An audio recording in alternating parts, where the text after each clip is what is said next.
Hey everybody, welcome back to my little corner of the world and Happy New Year to everybody. I thought I'd just come on and do a little video since we're still kind of in the holiday Christmas New Year mode.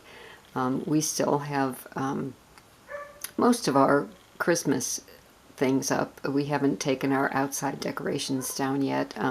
We do still have some of our inside up, like the Christmas tree we haven't taken down yet, but I'm up in my little room right now. And I just wanted to come on and talk a little bit about gifts. Bob and I don't exchange gifts anymore because basically, I mean, we've been together so long, and if we want something, we usually just get it. You know, we just don't get each other gifts anymore. But I was thinking about two very special gifts that I gave to my parents. Now, my mom and dad have been deceased for some years now, and I'll show you. Come sit down with me. Back in 2001, which, you know, it doesn't sound like it was that long ago, but when you think about it, we're in 2023 now. It's kind of scary. But I found these books and I gave them each one. And the one was A Father's Legacy, and it's your life story in your own words. And then the other one, of course, was this is a family legacy for your children, reflections from a mother's heart. And I was sure my mother would fill this out, and what it basically is, it asks a bunch of questions. Here's the contents. It's in, I'm sorry, it's in very light, the font is very light here, but it has well, those are the months, but each month has a different, like, it asks in March, it says the mother's heart is the child's schoolroom. And then it asks all these different questions. And it'll ask about, like in March, it asks a lot about school. And let's see what January was. The beauty of the written word is that it can be held close to the heart and read over and over again. Isn't that the truth? And so the first question is, what was your favorite pastime as a child? Did you prefer doing it alone or with someone else? And then it just goes on to ask all these questions. And I hoped with all my heart that she would answer, and of course my mother did. My mother wrote some lengthy, she didn't answer all the questions. There's quite a few. I mean, obviously you can see there's quite a few questions here, but she took her time, and to me this is just, and then it was like the following Christmas she gave it back, which was like the most precious gift, to get it back. So it was just incredible. I was so excited to find this and gift it to her and then get it back. And then my father, who was a very stoic, quiet, gentle man, I wasn't sure if he was going to be able to fill this out or not. But what happened was I got this card, and what was so sweet was he enclosed this card and said, "Dear Shelley, I tried to give it my best shot, but made a lot of mistakes. I hope you can read it, at least some of it. Read at least some of it. Love, Dad. Which I was just so touched by this, and he did. My mom said she helped him. She made him sit down. He didn't really want to do it, but she made him sit down intermittently and go through this. And to me, these are just absolute treasures. And I would only suggest if you ever come across something like this and your parents or one of your parents are still living, to ask them to do something like this, because you may be surprised at some of the answers that you get. My father served in World War II, and some of those experiences are reflective in some of his answers, which really, you just can't even, the emotions that, it's like an emotional roller coaster reading the answers that your parents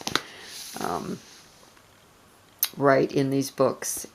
So I would just, if you're of an age where your parents are still alive and would do something like this, I would highly recommend it. It's a remarkable experience.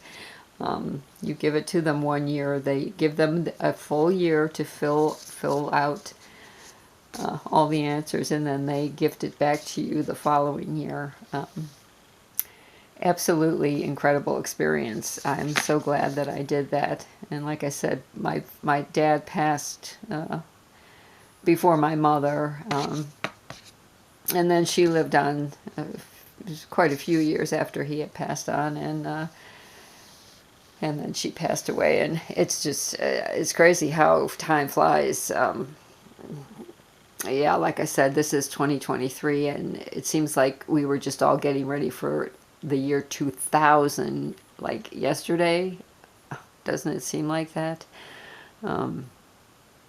So yeah, and as I get older, it's crazy how things, things change, your priorities change.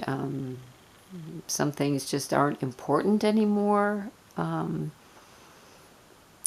So it's crazy. It's just crazy. It's very interesting to me to see how, as we age, how our thinking changes, and how we view things really change. Some things used to be so important to me, and now those things just aren't important. Just being with my husband, we'll be married. Our anniversary is in just a few days. We'll be married 48 years. I mean, come on. Well, how did that happen? Yeah, and we've been actually together more than that. So, wow. So, yeah. So you learn to realize that, some things aren't as important as others. But anyway, I've been just really, and here's a crazy thing. Look, okay, I'm going to show you. This is winter. I live in Virginia, and we just went through that really crazy cold snap where we did have our temperatures went below zero, and here we are today. This is the 1st of January, and you can see my window is open. My window is open. My husband is playing golf. Has been for the last few days. Our heat is off. The weather is beautiful. Now I know this is only going to be temporary. We're going to have this kind of weather for the next few days, but it's just really crazy. But you know what? We enjoy each and every day, whatever we get. During that cold snap, we built 3 fires. We had 3 absolutely glorious, beautiful, wonderful fires that we enjoyed them so much. Our two old dogs enjoyed them, laid in front of them. It was just great. So it doesn't matter what the weather is, you know, you make the most of whatever you're blessed with. So that was wonderful. And then I'm able to come up into my little cubby hole here. I'm working on a picture right now. So I'm having so much fun. This to me is just so relaxing. I just finished this picture. I need to spray it. It's another winter picture, and you probably can't tell, but well, you can kind of see I like to put sparklies. I have fun. I'm like a little kid. I put little sparkly stuff all over my pictures and make them shine and glitter. But as you can see, I have a lot of coloring books. That's not even all of them, but I just have fun. That's what I like to do and read. I'm reading right now. I am reading a good book. My husband actually, I got him back into reading right now, so we sit and read. But yeah, it's the new year. We don't know what's gonna happen. Like I said, Morty is still declining. So we just make each and every day as comfortable as possible for him. I am now sleeping downstairs with him because he can no longer. He does get, you know, he will go up and down the one set of steps occasionally, but at night I sleep downstairs with him because he has to usually go out a couple times during the night, and it's just safer for him to be downstairs at night. So it's just a matter of time right now. But yeah, it's tough. It's tough watching your old dogs decline like that, but we'll get through it. We will get through it. So right now we're just trying to make him as comfortable and as happy as he can possibly be. So we've been through this before. It never gets any easier, guys. It just doesn't get any easier. So. But anyway, I just thought I'd pop in, wish everybody a Happy New Year. Let's let's hope this is a great one. That's all we can do, and just look for the good, right? We always look for the good in every day, each and every day. So you guys take care, enjoy your day, and Happy New Year, guys. I'll be back. We can chat again soon. Take care. Bye for now.